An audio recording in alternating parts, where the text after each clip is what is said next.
life growing up was pretty turbulent. My mom being married so many times, and a lot of the father figures were abusive in all different types of ways. So things were always changing for me. Over 20 schools before 6th grade, getting used to new father figures, getting used to new neighborhoods, getting used to new classmates.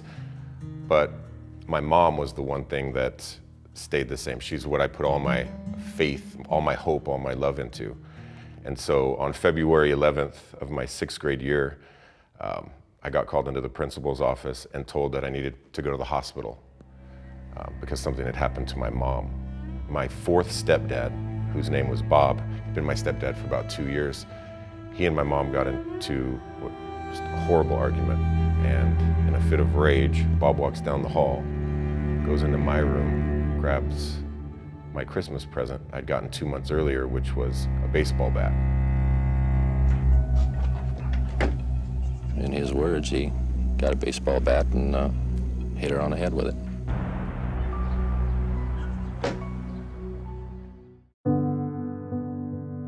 February 11th was the day that I watched my mom take her last breath of life.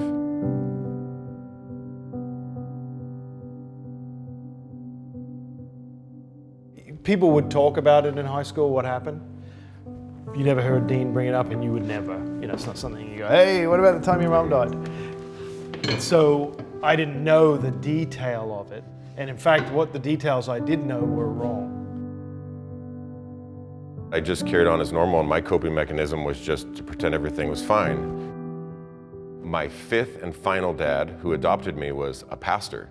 And he would always tell me, son, you'll never live in the fullness of your God-given potential until you make forgiveness a priority.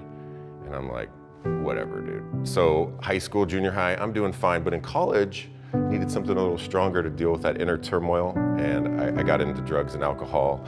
And I get out of college, just barely, and had these huge expectations from life. I'm gonna take on the world, I'm gonna help so many people, I'm gonna be rich.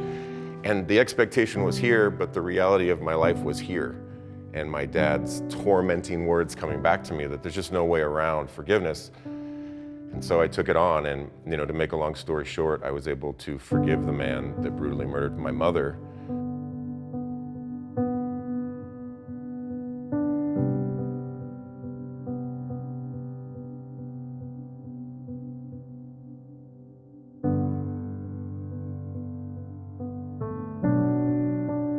The interesting thing is that I didn't expect is that in the absence of that bitterness and resentment and unforgiveness, there was room for something else. I had more capacity for productivity and creativity and love and peace and joy. If I could overcome bitterness, what's possible in all of the areas of my mind where I have that small voice challenge that's keeping me from my best? And so that became my life's purpose, is to help other people be able to break free from what's keeping them bound. For me, it was unforgiveness and bitterness for a season of life, but then life keeps lifing, and I had my next thing. And so I made it just this voracious appetite to learn as much as I could about how to maximize my thinking habits, and my passion became helping other people do the same.